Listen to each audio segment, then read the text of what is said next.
Hello, this is Sander, and you're listening to Death Blow Podcast. Yeah. Hello and welcome to a new episode of Deathblow Podcast. Subscribe, like, share and click on the bell to receive a notification about my channel. A new year has started and I'm so happy to continue to promote bands, and this is thanks to you guys. Spotify and Apple Podcasts to listen my audio versions of the episodes, and Instagram, Facebook and TikTok for more content. Today I present you a band from Netherlands. Their name is Myrkur Skògur. Their sound is very special and dark. Right now, stay tuned for the rest of the interview. Hello. This is me, Darkel. Welcome to Deathblow Podcast, man. Tell me how it's going, man. And first of all, Happy New Year, Happy 2026 to you. And how it's going? How are you? Thank you. Yeah, I'm doing good now. Just celebrating weekend, staying. I'm at home now, and not much going on. Writing just some music and yeah, just working. Just a working guy. So yeah, not much. So I was curious about your band, Myrkur Skògur, and I said, why not? I have to interview this man because I think that there is a lot into this music, and I was very curious to know more. So I'd like to know how your project, Myrkur Skògur, was born and how you choose the name for the band. Uh, well, when I started, it was in now like 2018, and yeah, it was just a project for me, just to yeah, to fuck around a little bit in the studio, and later it stopped. And after my punk band broke up, I just picked up the guitar again. I was a drummer then, and I just wrote those songs, and yeah, just recording it and just released it, and then just with an attitude like I just release it and just see what happened. So I released it and I got really good comments of people, and I was like, okay, cool. So This debut EP that you recorded is titled Flittermice Ov Hell. What does it mean, and what more can you say about this EP? well, I recorded the EP just with some friends, with some session musicians. I wrote the most music, like the guitar and the lyrics. And I just need a bass player, so I asked a friend to just to play the bass for me. So he did at home. So I record the guitars and sent him the tabs, and he just played the lines and he sent it back, and I just sang over it, and yeah, we just released it. It was really like with a punk attitude a little bit. It was not just 2 days of recording, one days of drums, 2 days of vocals, and maybe 2 days of bass, and it was done. So really quick. It was just yeah, really fast, and we just like just see what happened, and yeah, that's it. Oh, okay, that's It very was cool. not really special. It was just like just recording and just release it and just see what happened, and yeah. So now yeah, people like it, and I'm just writing a new stuff. I will record that at the end of the month, so that will be cool. Wow, that's awesome, man. So, listening to the arrangement of this EP, it reminds me a lot of Mayhem, Gorgoroth, and other Norwegian black metal bands. How important is this genre for you? I just grew up with this genre. It's that's for me the ultimate black metal. And I just played 10 years ago also in a black metal band, so it's not just a new thing for me. But yeah, this Myrkur Skògur, yeah, it's really inspired because of Mayhem and the Darkthrone, Gorgoroth, because that's the black metal I like, and that's what inspires me. So yeah, so that's how it go, and yeah. Not much to tell about it. It inspires me, and yeah, that's why yeah, it sounds like that. Yeah. So and it are just 3 songs. So I think that black metal is very much atmospheric, and the I think yeah, it that is. the landscapes in Norway, and even to have a trip there, which was one of my dreams, I think. Yeah, it is. Yeah, it's awesome. I think the snow, and then the trees, the dead trees that, for example, Pelle Dead described. I think that is very cool. I don't know if you have the chance to be in Norway. Yeah, the CD cover of the EP cover of the EP Flittermice Ov Hell is a picture I took in Norway when I was there. I was there with my family at the festival, and I hang out there with some guys from Arcturus and in the studio. And I picked up the guitar and just playing a little bit. So I just I wrote some riffs I used on the EP. I wrote in Norway literally, and yeah, I've always been to Norway. I like it there. Uh, yeah, so the pictures taken in yeah, Norway. So yeah, it has a Norwegian bond with it. Wow, that's amazing, to even write riffs there. I think that it's amazing. Yeah, it is. Yeah. I was listening a bit of the lyrics that you have wrote, and what are these lyrics mostly about? The lyrics for the clinic door. It's I wrote that it's against protesters, Christian protesters, and at abortion clinics.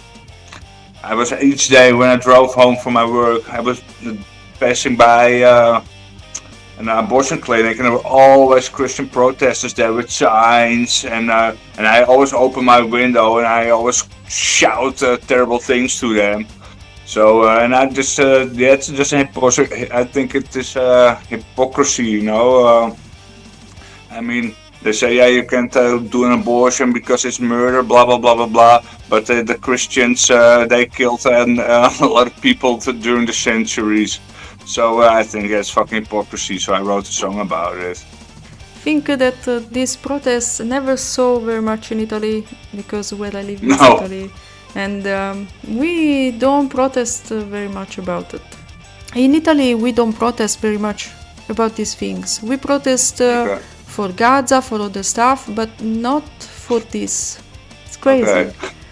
Yeah, but just from some crazy Christian thing, and then you're across the streets and protesting with signs and Bibles and praying and all that shit, and yeah, I can't stand those people.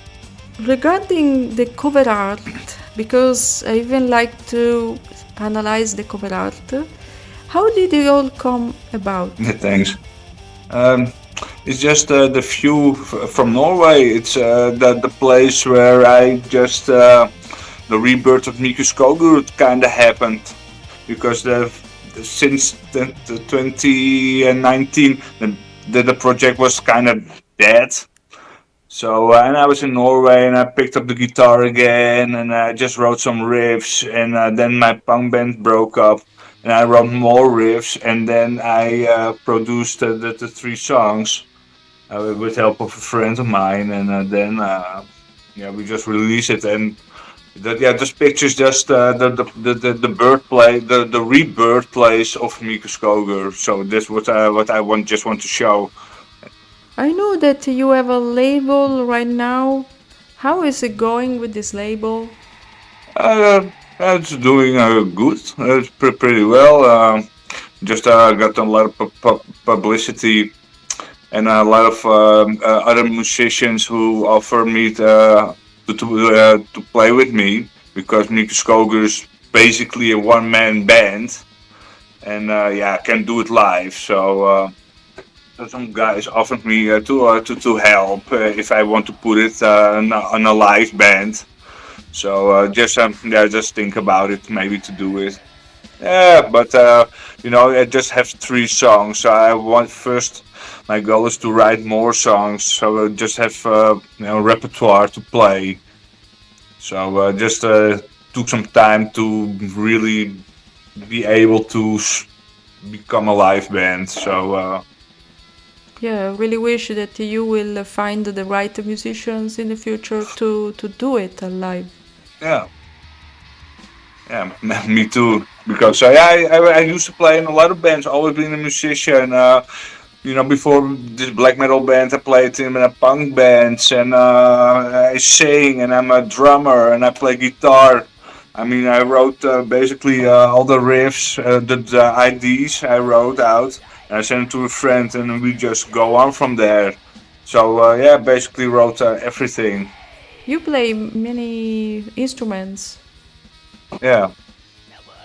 And that's really easy to work because now I'm not independent on other people to play because I could just pick up a guitar and then play the drums and then even sing a lyric to it. So that's easy work. Not many people could play more than one instrument. I am a multi-instrumentalist, but many people are not able to play more than one instrument. So it's a gift in a way. Yeah, but also a privilege, because I have in a cellar where I have my electric drum kit. I have my own rehearsal space. I have a lot of friends who are musicians, and I play, of course, besides Myrkur Skògur, I play also in other bands, but that's more like hard rock and metal stuff. But so that is just a cool project, and what I say, I do just a lot of other bands as well. Speaking of vocal range, the voice reminds me a lot of Dead from Mayhem. Is it true, or do you have other sources of inspiration about vocals? Yeah, Mayhem is a really big inspiration, but I have lots of inspiration, like all kind of music, like the Gorgoroth's also good in inspiration, Bursum, Satyricon, all those old school bands I really like, and it just inspires. For me, it's very inspirational. Also for guitarist, Euronymous is a really inspirational guitarist. All the other guys now, guys from Satyricon, Darkthrone, also all great musicians, guitarists, and I play actually basically a lot of different styles as well. Not only black metal on guitar. I like to play, practice all kinds of stuff. Just become just better. Yeah, and you said that you even played in a punk band. How is this punk band project? That project is dead now. The band broke up, so I restarted basically Myrkur Skògur, and that's it. Not much to tell about. Thinking about the release of this EP that you released only on cassette. Why did you decide to release it in a format that's almost obsolete in these days? Well, I don't know. The label just released on tapes, and it's really old school and really underground, and it's just not really obsolete because it's coming back. All like CDs are coming back, LPs coming back, cassettes are coming back, so it's making a real return. So. And I think it's cool, and because it's also on Spotify and all other channels, so you can find it everywhere. But I thought it was cool to put it on a cassette because it's so underground, it's so small and limited, and really special. So I thought it was a cool, like a little fuck off attitude. You have to buy a cassette player to listen to it. Yeah, it's I wonder why there is this old school that it's coming back, like old LPs, the CDs, and even the tapes right now. I wonder why it's happening now. Because people are sick and tired of Spotify and all that shit, because Spotify is ripping off bands, and if you buy CDs or cassettes, you support the bands, and you really got something. If you buy a CD, you got a CD, and really with a book it and a CD where you can put it on and listen to it. Spotify, so you just yeah, it's too easy. You know, if you buy CDs and or cassettes, it's really like the old school days also, and yeah, I think it's real cool. I never quit buying CDs or LPs or tapes because I always like to support really the bands. But right now, the tape recorders or the tape players are very hard to find. I was looking right now about the future plans of your band. What are you going to do for the future? What are Now, the right future now, plans? sorry. Right now, I'm just writing new riffs, and at the end of the month, I will record some songs, and I just working on an album, and then find the right people to play it live with, and just trying to put it out there. That's And basically it. It's not much because I'm all alone. So it takes also some time to write because I have also a family and just a day job, and yeah. not all the time to be able to play and record, of course. So yeah, it will take some time, but I have no rush with it because yeah, I like to do good and not in a rush, and because it have to. And do you listen to other music genres or you are only listening to metal? No, like metal, 80s, 90s, 70s. I like punk, metal, hardcore punk, black metal, of course, thrash metal, like all sorts of music. And I like to be open-minded because, yeah, that's all like the in different influence. I mean, yeah, now Myrkur Skògur is black metal, and but in the past I also made some industrial samples, kind of music, really weird stuff. Even So, but industrial. this one is really, yeah, I'm really proud of this recording. So even industrial metal. It's not really industrial. It's more like samples, like more like intro kind of vibe. Yeah, it's really weird with soundscapes and all that stuff. But I'm not. I don't use that anymore. It's just in the past. So that the EP is a new start, basically.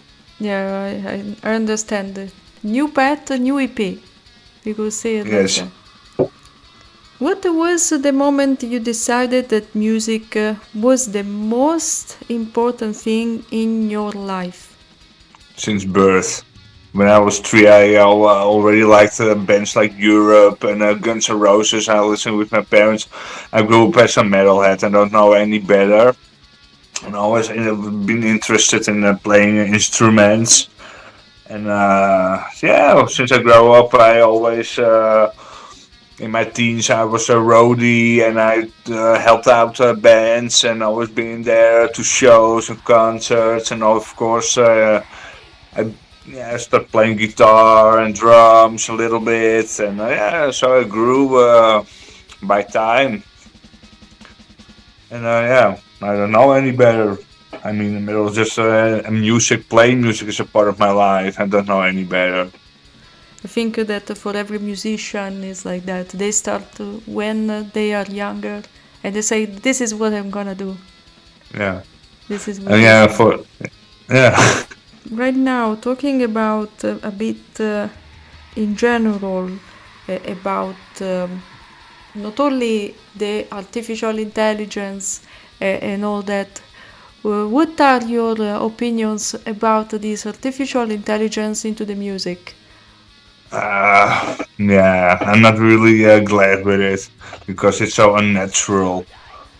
But yeah, I don't know. I'm not really into. I'm not. Yeah, how to say it. I'm not really into that stuff. So I don't know really to talk about it or give an opinion about it.